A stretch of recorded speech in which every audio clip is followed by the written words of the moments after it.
Hi, I want to ask you a question. What is the scariest sound in Indian household? Is it a ghost? Or is it a power cut during cricket match? No, it is the sound of your neighbor Sharma ji walking up your stairs with a box of sweets because his son got 98%, but you didn't. If you're watching this, maybe you just saw your results. Maybe you're scared to show your mark sheet to your dad. Or maybe your parents watching this, wondering if your child's future is settled or ruined. We have been told a big lie that life is in a straight line. If you fail at point A, you will never reach point B. But today, I am going to prove that the line is actually a circle and you can jump in at any point. Your marks are important, but they are just numbers. Your career is a story. So, let's rewrite it. Now, before we dive into the deep stuff, here is the shortcut summary for those who are in a real hurry. In 2026, the Indian job market has fundamentally shifted. Companies like Zoho, Zerodha, and thousands of other startups are now hiring for a proof of work over marks. In this video, we are going to break down how to build a high-paying career using skills, how to bypass a topper filter using LinkedIn, and why your average marks might actually be your secret power. Let's talk about the feeling in India. We don't just get marks, we get a social status. If you get 95%, you are a worthy child. If you get 60% or below, you are a burden on family. It feels like every relative and uncle is a career counselor suddenly. Seriously, the same uncle who cannot fix his own WhatsApp setting will tell you, beta, if you don't do the engineering from tier 1 college, you will be selling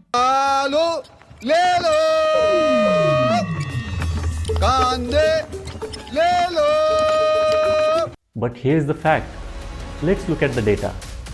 Did you know that some of the highest paid creative directors and product managers are average students? Why?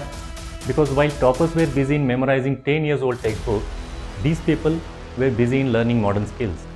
Think about it. A textbook written in 2015 cannot teach you how to use AI in 2026. The world is moving too fast for the Indian education system to keep up.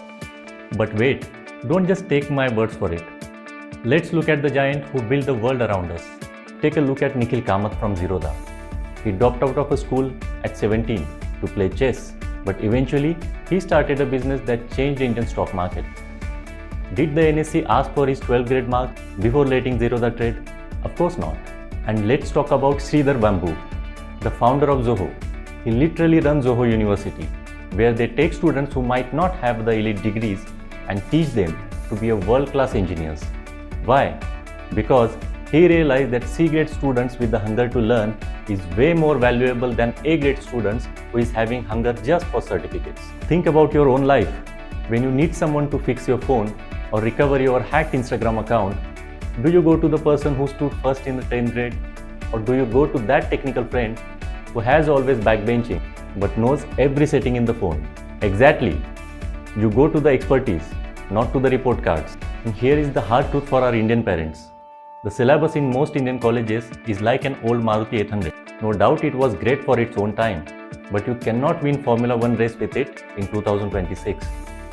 If you spend your time in learning digital marketing, data science, or even AI video tools, instead of just memorizing definition of transformer from 20 years old book, you haven't failed. You have simply upgraded your engine while everyone else is still waiting for the mechanic. Let's simplify this further. Think about the IPL. Every year, we see two types of players. Type A, the player with a massive history, maybe they were the captain of their under-19 team 5 years ago. And Type B, the uncapped player from a small village who has no big name but consistently hitting 150 km per hour in local matches and also hitting sixes in state trophies. What do you think? When the owners sit at that auction table today, do they bid 10 crores on a player that just because he has certificate from Indian Cricket Academy? No. They look at the data, they look at the strike rate, and most important, they will look at the current performance. Same in a professional world, your degrees is your under-19 history. It shows you were good at some point of time in past, but your skills are like your today's strike rate. It shows what you can actually deliver today when the pressure is on. In the old days, companies hired employees like they were picking up a dula. They wanted a family background, college name, and marks to show up to their neighbors. But today, companies hire like a Preeti Zinta or a Shah Rukh Khan at auction table. They don't care if you come from a IIT or a local college from a village. If you can hit the sixes, meaning if you can solve their business problem using AI, sales or any other skill, they will bid for you. If you have low marks but a world-class highlight of project you have built, you are not average student. You are like that uncapped player waiting to be discovered by the right team. Let's see which are the three pillars of a new age careers. First, the skill economy. In India, we have surplus of degree holders, but a shortage of skill owners. If you can edit a video like a pro, write a code that doesn't crash, or sell a product to a stranger, you may be more valuable than someone who had just a piece of paper with 90% written on it. Second, the proof of work. Instead of resume, build a project portfolio where you show the recruiter what you have actually built, so their brain switches from looking at marks to looking at money. Third, the power of soft skills. In our schools, we are not taught about how to talk, how to negotiate, or how to handle rejections. If you spend your time mastering communication, you will outrun the toppers who is too shy to speak in the meetings. Okay, enough theory. Let's talk about the how. If your marks are low, follow this 3-step modern roadmap. Step number 1, pick a high income skill. Don't try to learn everything. Pick one. Maybe data analytics, UI UX, sales or AI management. Spend your 8 to 10 months becoming the top 10% in that one thing. Step 2, the side door entry. The front door of a company is a HR portal where they filter by marks. If you have low marks, don't go there. Use a side door, LinkedIn. Find the person who would be your boss and send them a message. Not begging, "Hey sir, job de do." Instead say, "Sir, I saw your company's latest project. I created a small version of it myself to learn. Here is the link. Would love your feedback on that." Step 3, document the journey. Post your learnings on a LinkedIn or Twitter. In India, we love comeback stories. If you show people that you are working hard despite of your low marks, they will root for you. They will refer you. Students, look at me. Your parents might be angry right now. You might feel that you have hit the wall. But remember, the wall is just a place to catch your breath before you climb over it. Because 10 years from now, you will be sitting in an office or running your own business and someone will ask you, "Hey, what did you get in your 12 boards?"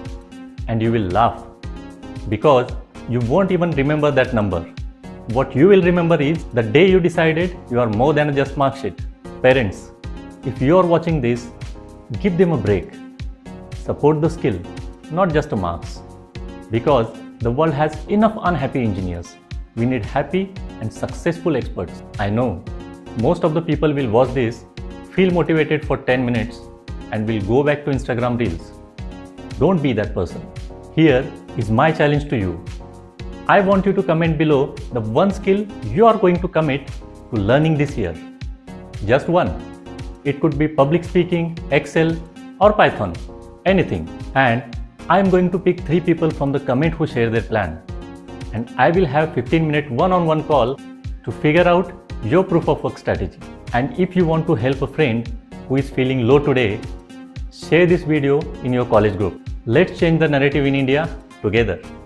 And as we always say, focus, plan, and implement. Thank you.